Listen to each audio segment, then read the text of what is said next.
नमस्कार दोस्तों, SB news India के डिजिटल पैनल, आपके अपने Facebook page, YouTube channel Amrish Baliyan पर आप सबका हार्दिक स्वागत है, अभिनंदन है। मुजफ्फरनगर में आज 14 दिन से चल रहे किसान आंदोलन की समाप्ति हो गई है। कुछ मुद्दों पर प्रशासन के साथ, पुलिस विभाग के साथ सहमति बनी है, जिसके बाद ये आंदोलन समाप्त कर दिया गया।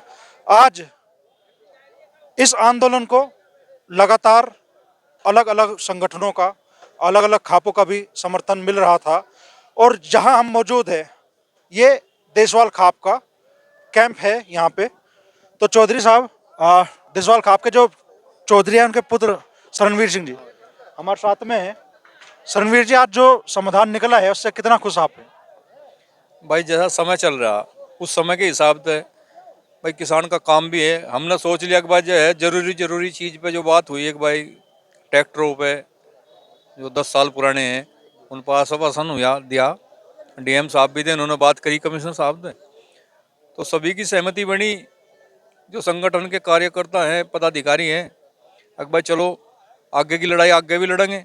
जो कुछ मिला इसका समाधान होने लग रहा। भाई हमारा मकसद जो है लड़ाई लड़ना नहीं है। हमारी तो मांग धरे हम, भाई हम काल हो गई तो हमें तंग होकर हमें यहाँ से धरने पे। हमारे और कार्य भी है खेती के, उन्हें भी देखेंगे, आगे की और तैयारी करेंगे। 20 तारीख रख दी इन्होंने दिल्ली की, तो उसमें समय लगेगा। 20 तारीख के लिए तैयारी करेंगे आगे के लिए, और जो हमें मिला उससे हम सब संतुष्ट हैं, जो भी दिया। और जो मुद्दे हैं उन बाकी जो बच रहे आगे लड़ेंगे। सर, खाप मंत्री सुभाष बालियान जी भी हमारे साथ मौजूद है यहीं देसवाल खाप के कैंप पे। सुभाष जी, किन किन मुद्दों पे आज सहमति बनी है? खासतौर पे मान लो बड़ी आशंका किसानों के मन में थी बिजली के मीटरों को लेकर और 10 साल पुराने ट्रैक्टरों को लेकर। नहीं, सबसे बड़ी आशंका एक तो बिजली के मीटर में थी जो ट्यूबवेल पे लगेंगे।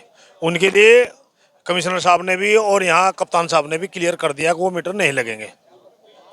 दूसरी समस्या थी 10 साल पुराने डीजल वाहन और 15 साल पुराने पेट्रोल की गाड़ी। तो बाजी ऐसी है कि जो एक साल में एक अगर सही हिसाब से चलाओ तो 1 महीना ही चल पाती है, 11 महीने तो घर पर रहती है, क्योंकि बिजनेस तो करते नहीं।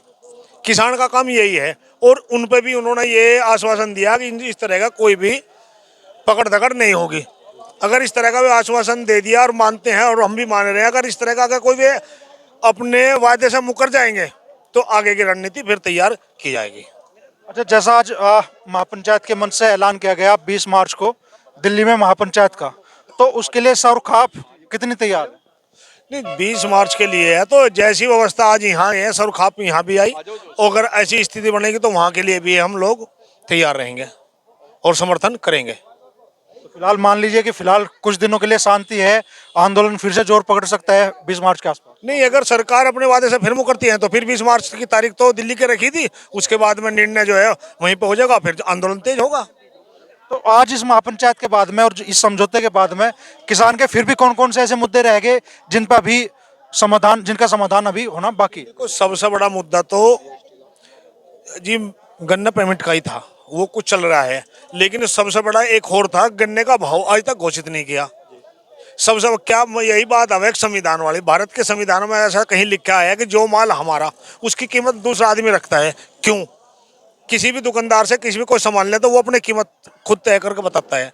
लेकिन किसान एक ऐसा है, खेत कम में से फसल गन्ने की काट ली, ना घर में रख सकता, और वो बिना रेट तय करे वो दूसरे के पास देगा। वह सबसे बड़ी दिक्कत तो यही है। तो ये थे सौर खाप मंत्री सुभाष बालियान जी और देसवाल खाप के चौधरी शरणवीर सिंह जी, जिनका कहना है कि किसानों के कुछ मुद्दों पर आज सहमति बनी है और किसान तैयार है फिर भी आंदोलन की लंबी लड़ाई लड़ने के लिए, अगर किसानों की समस्याओं पर सरकार गंभीरता के साथ विचार नहीं करती।